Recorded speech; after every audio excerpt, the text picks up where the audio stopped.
Hello and welcome to Tech Thursday. My name is Ray Marquina, and in today's video tutorial, I'm going to be guiding you through how to leverage variables within Azure Synapse Analytics.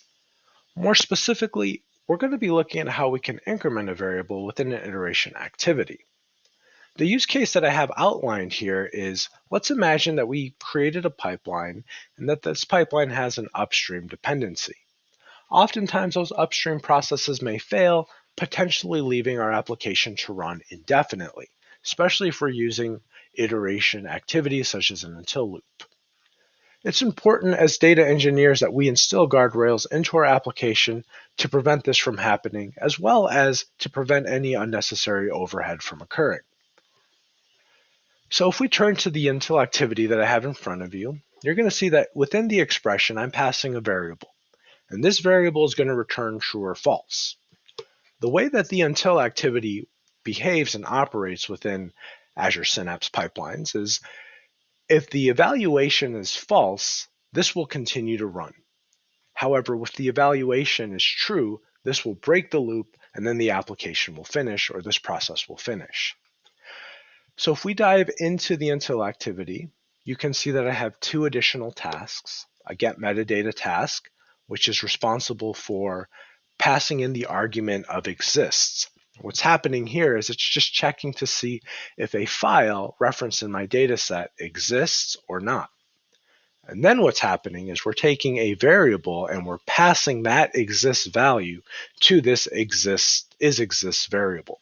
And the way that that's being referenced is I'm referencing the get metadata activity by saying check file, which is the name of the get metadata activity, .output.exist property. This is going to pass in that value so that I can use it in my until activity. So every time that this runs, this is either going to pass in a true or false, depending on whether or not that file is there. So I'm going to go back to the pipeline main screen, and I'm going to debug just to showcase what's going to happen in this instance. So if I do a refresh, you're going to see that we're checking to see, does the file exist? And you're going to see a value of false. And because I'm never going to land the file there, this application will run and never stop until two things happen. One, I either put the file there, or two, I come in here and stop the application.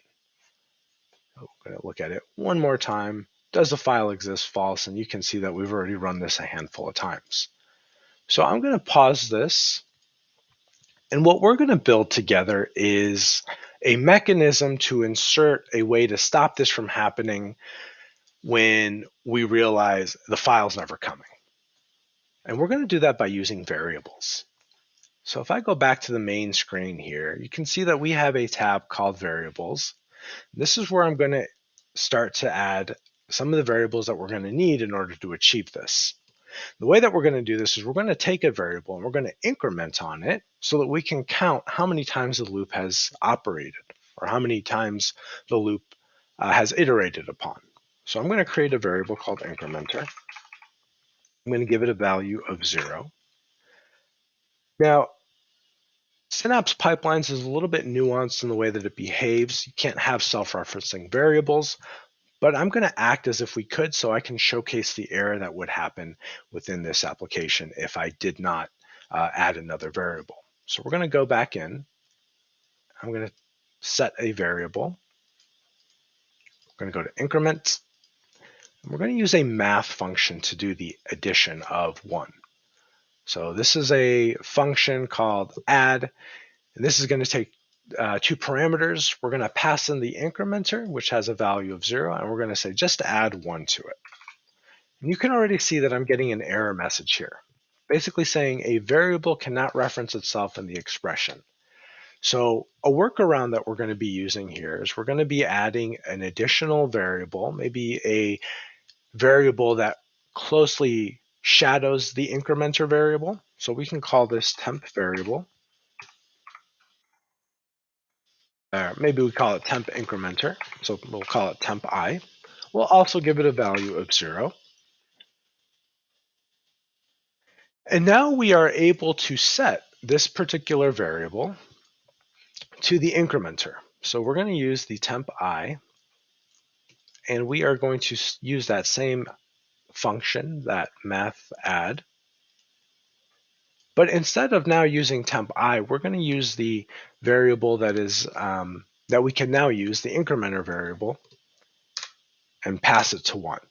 Now we are no longer using a self-referencing variable. We're using kind of the shadow incrementer, so that would allow us to increment or add. And then what we're going to do is we're going to assign the incrementer variable to the temp I variable so we can get that value. But before we do that, you can see that we have a couple of errors that need to be handled. Basically, we're using an add function, and as you saw that the incrementer variable was cast as string, so we're just going to have to wrap that around int. And then because this whole expression should be a string and variables can only be string, bool, or an array, we're going to have to also cast this entire variable back to a string. And there we go. All the errors are complete.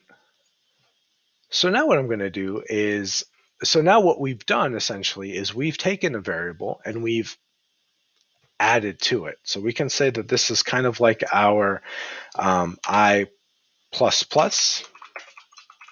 And now what we need to do is we need to assign the temp variable back to our main variable. So we can do that with another set variable task. And now all we would need to do is we would need to say, I want to assign my incrementer variable the value of my temp I variable. And that's it. And now what we essentially have is a mechanism to count how many times the loop is going to run. And we can now use this in our expression builder so that we can add some conditions if we realize that we're never getting that file. So let's go back into the until activity, and let's modify this expression. So we're going to use a couple of other functions. We're going to use the OR function. And the way that the OR function works is, it says it right here, it's going to return true if either of the parameters in an argument returns true. So both don't need to be true in this instance, only one. So if my file doesn't exist, but I get to a number of iterations that I pass in, then that will evaluate the whole expression to true, and this will ultimately end the until activity. So we are now going to say, or if our variable, our incrementer variable equals, let's say 3.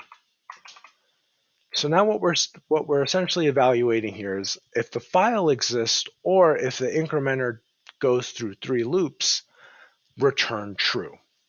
Now, a couple things to be cautious of here. Remember that we are dealing with strings in variables, and this equals expression is expecting integer values. So it's very important that we cast these and understand our data types so that we can make the appropriate changes in our application when we're coding.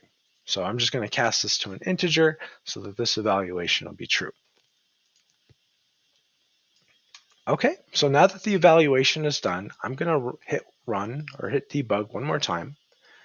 And the expectation that I have here is instead of running indefinitely, we are now just going to run 3 times and then the application is going to pause.